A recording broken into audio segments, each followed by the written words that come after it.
everyone, my name is Natalie Reed and I'm a jeweler from Maine. I grew up on Vinyl Haven, an island off the coast of Maine, where I fell in love with the ocean. When I was 5, I started making jewelry, and in 2013, I graduated from Maine College of Art.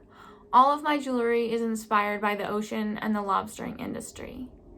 Today, I'm going to be showing you how I make my signature piece, the lobster buoy. These buoys are something that I carved when I was a sophomore in college. I started by carving them on a lathe. I then hollowed them out, cast them in silver, and made molds so I could create more. Over the years, I've refined these same masters to reflect the high quality of craftsmanship that is very important to me in my work. Today, I'm going to show you how I make a pair of tiny buoy earrings in sterling silver. So let's get started. Now, the first thing I do is check the castings over to make sure they all cast okay. Casting is one of the only things that I send out to have done. As a small business owner, I wear almost all of the hats, and I have to decide on a few things that I just don't have the time to do. So they're very good at what they do. It's a lot of overhead, and it allows me to spend more time doing what I love. So these look good. So the next step is to saw the sprues off. This is where the metal shoots into the mold.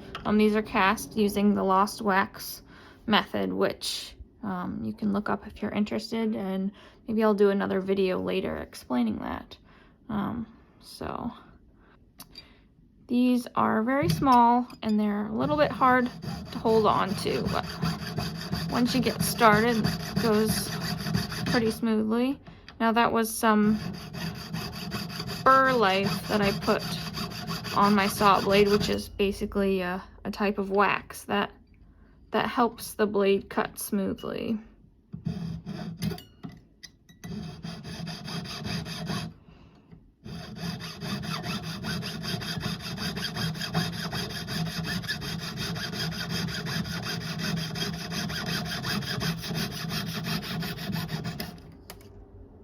And after that's cut off, you've still got a little bit extra material there.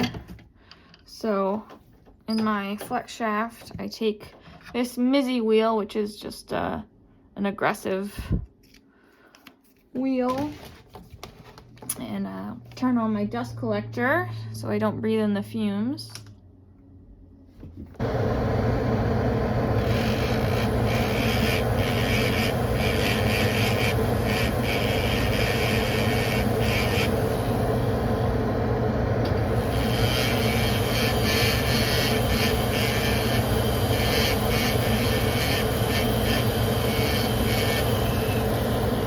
Now I don't want to get too close and remove too much material, so I got almost flush with the rest of the buoy, and then I file it the rest of the way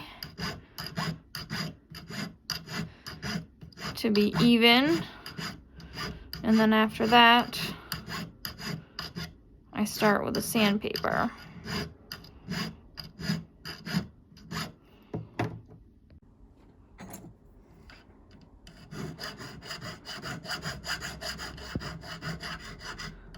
Before I start sanding, however, I want to make sure that all the surfaces are smooth.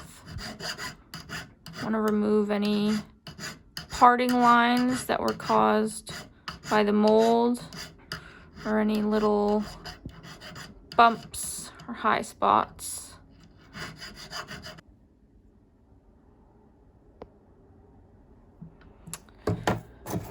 So the next step is to file the bottoms, and I always look and see if one side is a little bit lower than the other. Sometimes that happens if the wax doesn't quite reach the bottom in the mold. Always look at it from all sides.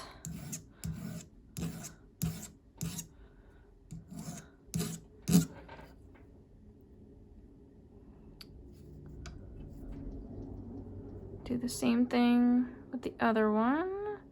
It's A little higher on that side.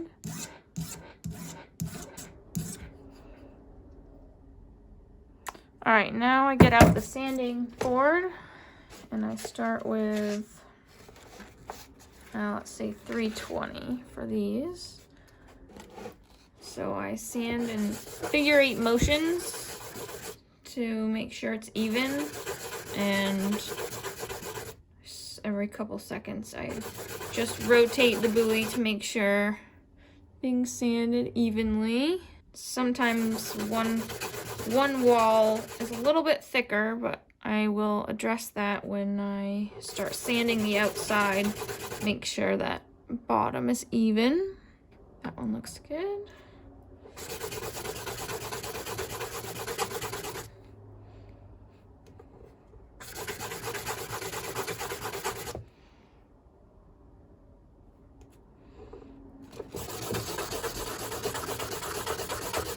Now we go to 400. And they're getting a nice texture put on them, so I don't have to sand them up too high. Just enough to remove all the imperfections in the metal. All right. Next, I use this gray wheel here to make sure the insides are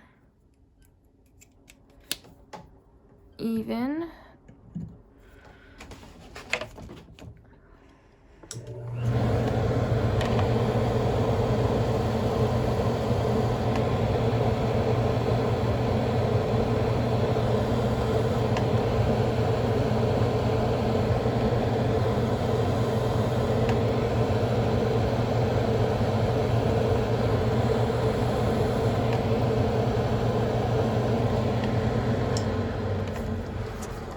So that just ensures that the inside is perfectly round, and then when I go sand the outside, I have a reference point to make sure that the wall is even all around. So I start with pretty rough sandpaper. It's a 220, I think.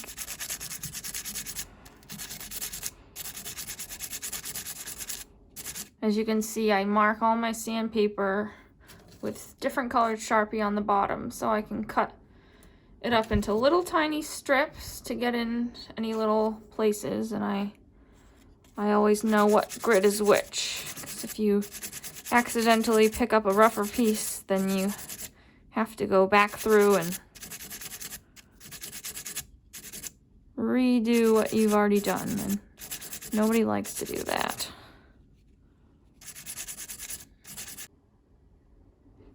So now I've got both sanded with the 220.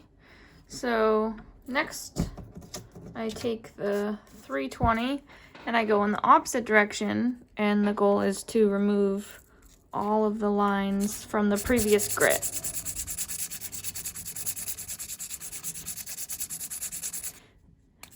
On some pieces I use a sanding stick like this. It's a tongue depressor. But on these, because they are cylindrical, I don't want to make flat spots, so I just use my fingers, and I'm always turning it to make sure that I'm not sanding any one spot more than another. And I've tried machine sanding these before, attaching the buoy to my flex shaft and holding the sandpaper on it, and it never... I think I only tried it once, and it just not the same as doing it by hand. Some tasks can be helped with technology and motors, but other things, there's just nothing like handmade. So the next step is to clean up the little rings on the top. I start with a round file and smooth out the inside a little bit. And I usually have to straighten them just a little bit. These are parallel pliers. Just the tiniest bit.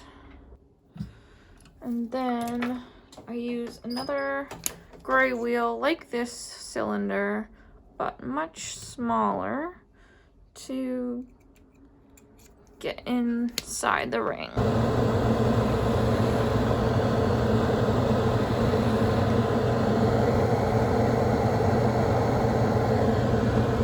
And I switch to one just a little bit bigger. And this is a dressing stone. Make sure I've got the right shape.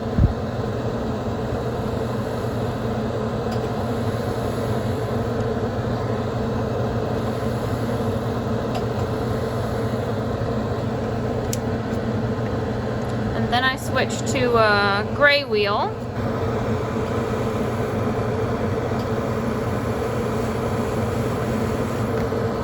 So this knife edge allows me to get right up in that little spot without removing too much material. And then I switch around and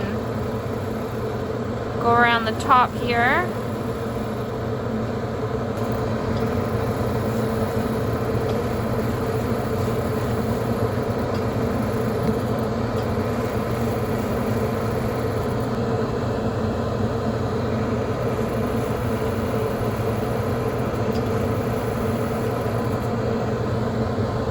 Just going to give them a look over and make sure I didn't miss any spots. Okay, those are ready to texture, but before we do that, we need to get the spindles ready. So these, I usually pre-cut them all at once. I do a big bunch of them to save time and save them up. So this is how I cut them. This is a tube cutter. It's usually used for tubing, but you can tighten it whatever length you want, and your piece of tubing lays right in here.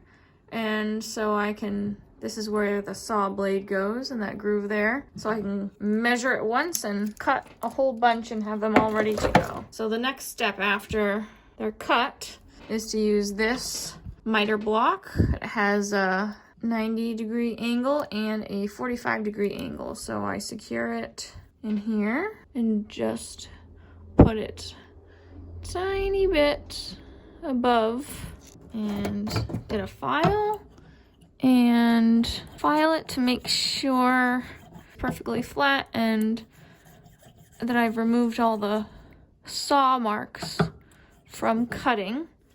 I loosen it and slide the other end flush or just above flush and tighten it again. Now that both ends are filed, I take a 400 grit and just make sure to get rid of the file marks. And then spin it around. Just roll that edge over a little bit, because when we go to texture with the stipple wheels, if I don't roll this edge over, that little flashing will stick out when the stipple wheel hits it, and it looks a little funny. All right, and now we're ready for texturing. So this is where I add the stipple texture, and I think I actually skipped this in my tour, but this nice little piece of machinery belonged to my grandfather, as did the Craftsman that you saw in the beginning of the video. Here we go.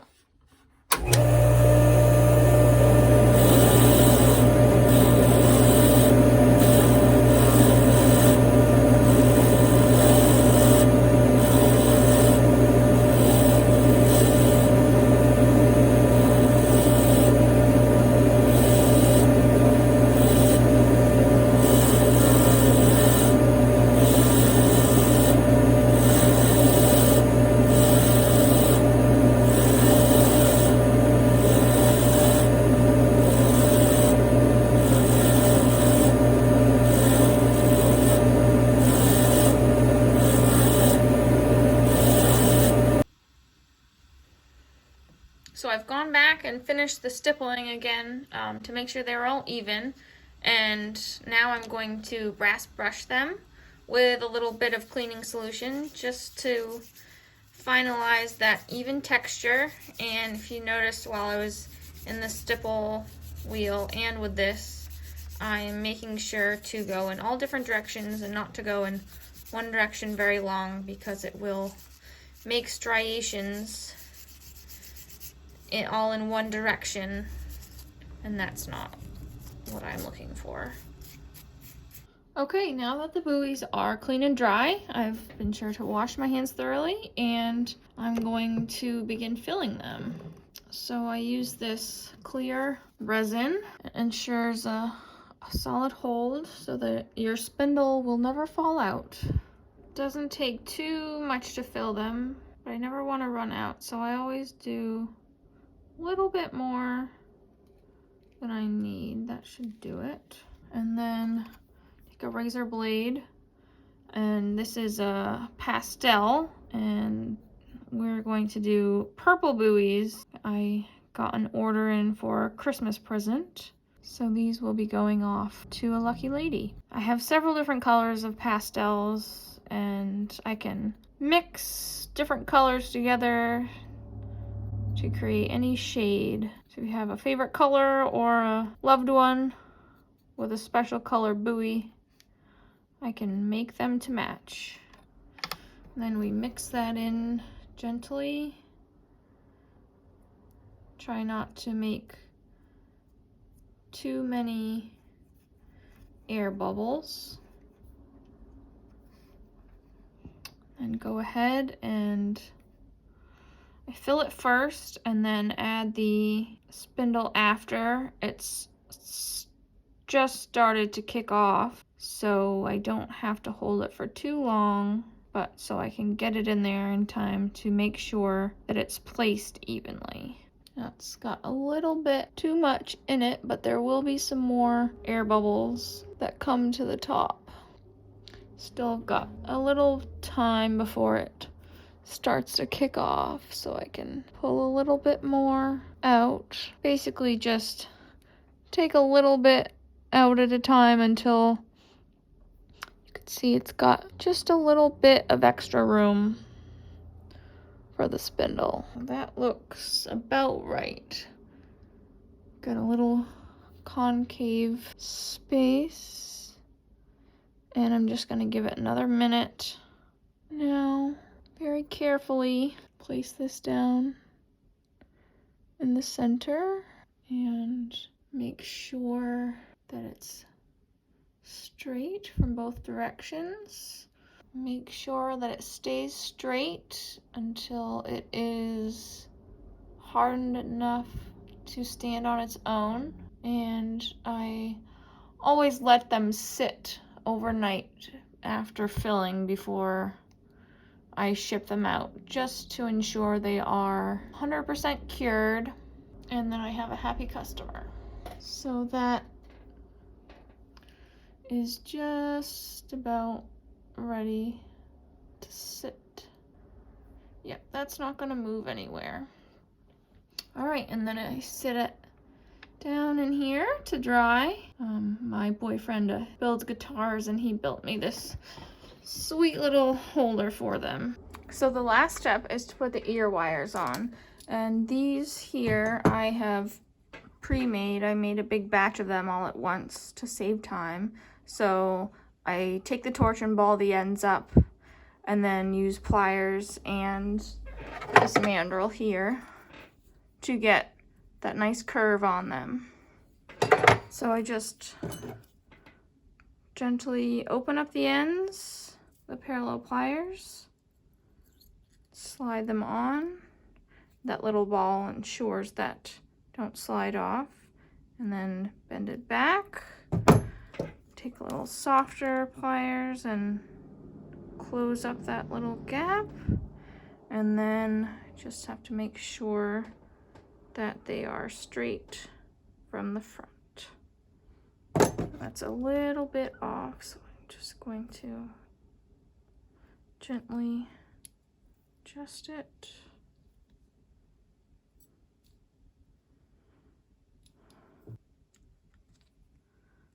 And there they are. So these will sit overnight, and tomorrow I will ship them out to the customer. And that concludes my demo. Thank you so much for watching, and please visit my website at nataliereeddesigns.com. There's still time to get orders in, and I hope you and your family have a great holiday season.